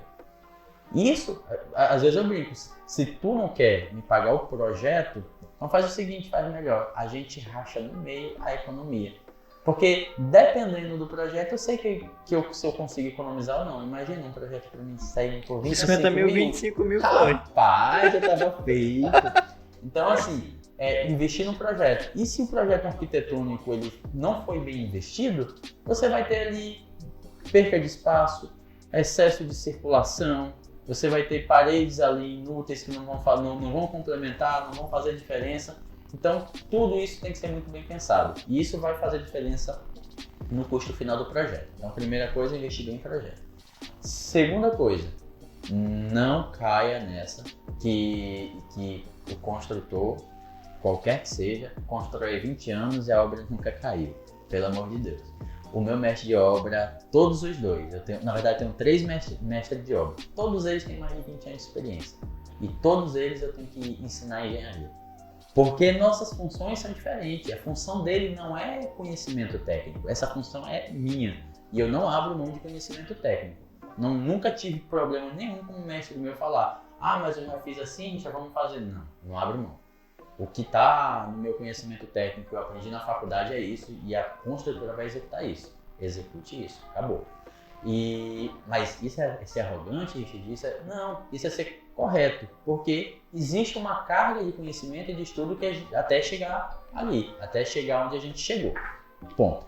Segunda coisa é que a função do mestre de obra e de todos os profissionais é de fato executar. Confesso que eu não sei levantar uma parede de alvenaria.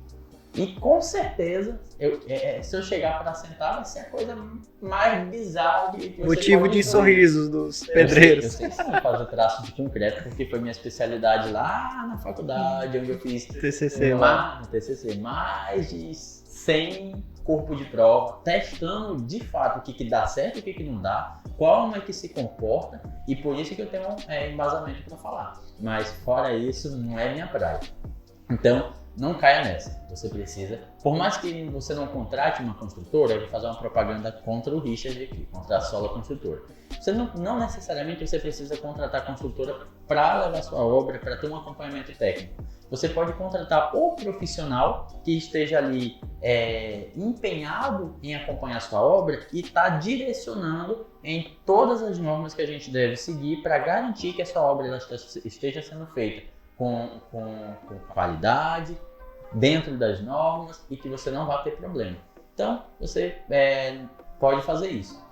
Outra questão e direcionamento da construtora não, para a sua construção é que você precisa, fugiu a palavra. Conhecer. Fugiu. Era um... Fugiu. Ele acontece, viu? Vai entrar nos cortes aí. Não, nesse momento vai ficar preto o que ele tá pensando aí vai surgir quando ele... Opa, bateu a luzinha. Mas vamos lá, eu vou mais ou menos na ideia, não na palavra em si.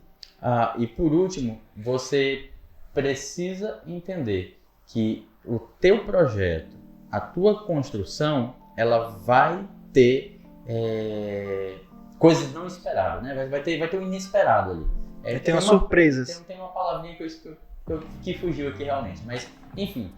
E isso impacta muito na tua parte financeira. Porque se você não está preparado para essas coisas que vão acontecer, você pode acabar com uma obra inacabada. E qual que é o problema de uma obra inacabada? Você tem seus materiais ficando expostos, esses materiais vão se desgastar e quando você conseguir retornar, a tua construção ela vai estar deteriorada. E olha só o prejuízo. Então você tem que ter o planejamento financeiro muito bem adequado e se antecipar a possíveis problemas que vai acontecer. Não é se acontecer, não, é vai acontecer dessa obra. Então, basicamente, é isso que eu tenho assim, para... Maravilha. Eu acho que esse terceiro ponto aí que foi levantado, a gente não espere que uma obra vai ser flores e um mar de rosa. Não existe. Né? Hoje em dia eu vejo muito no Instagram empresas vendendo a obra é perfeita. Gente, não existe uma obra perfeita. Existe muito trabalho para quando acontecer algum problema, seja qual for. Às vezes, gente, acontece. Você pede um cimento do fornecedor, o fornecedor diz eu estou a caminho e ele não chega, só chega no outro dia. Então você teve um gasto a mais com os pedreiros, os ajudantes ficaram ociosos. Se você não for contabilizar esses pequenos fatores, que às vezes não é falta de planejamento. Acabou de ser concretado uma laje, levou muito cimento, precisou de um reboco para ser feito depois, no outro dia seguinte à laje, e às vezes faltou o cimento, é uma equipe ociosa, você vai tentar encontrar um jeito para eles não ficarem ociosos, enfim.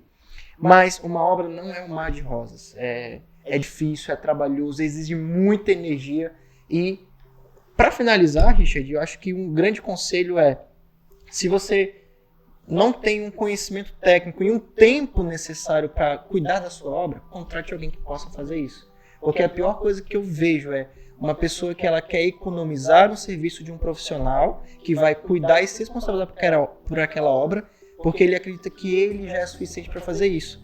E às vezes ele vai procurar o profissional só quando já é tarde demais. Só quando o problema já está lá no final, que para você contornar isso, infelizmente vai ser muito oneroso, enfim. Então, contrate um profissional que lhe ajude, que lhe auxilie. E não tenha medo, se você está com um profissional, buscar uma orientação, não para você ter 2 profissionais orientando na obra, porque eu acho isso também muito errado. Se você contratou uma pessoa, você deve confiar nela. Tem algum motivo para você confiar, não é porque é parente ou é porque é amigo que você vai contratar. Não, contrate pelo acervo, contrate pela competência e com certeza, muitos problemas que você ouviu de outras pessoas terem na sua obra, não vai ter. E como cristão a gente fala, em nome de Jesus não vai ter problemas. Richard, finalizamos aqui nosso podcast. Muito obrigado. A casa sempre vai estar aberta para você e sua equipe. E qualquer coisa, cara, só nos chamar que a gente está à disposição. Satisfação muito grande. Saiba que eu sou muito fã seu. Já repassei para a equipe. Pega o lenço. Para a equipe sempre acompanhar vocês lá, porque realmente vocês fazem um trabalho de qualidade, tem um perfil ali organizado. Tem metodologias ali que realmente é semelhante à nossa, que busca entregar mais do que nos é contratado, busca gerar valor, busca ver ali a satisfação do cliente acima do que a gente realmente pode ganhar nisso. E isso, de fato, é algo que acredito que a nova geração de construtores, a nova geração de engenheiros tem que caminhar, tem que seguir para essa linha e acabar com aquele pensamento em que o nosso trabalho, o nosso relacionamento é apenas mecânico, de eu faço uma casa, você me dá o dinheiro, morreu. Não, é entender as dores do nosso cliente, entender as suas necessidades, estar atento a resolver os problemas e aí sim conseguir gerar valor, gerar algo que realmente faça diferença na vida das pessoas. Né? Significante, é tornar uma obra prazerosa, né? Tornar um serviço prazeroso e não simplesmente tá aqui o dinheiro, tá aqui o produto, né? É fazer uma experiência. Richard, muito obrigado, estamos à disposição. Eu que agradeço, muito bom revê-lo. Não é um adeus, é um até logo.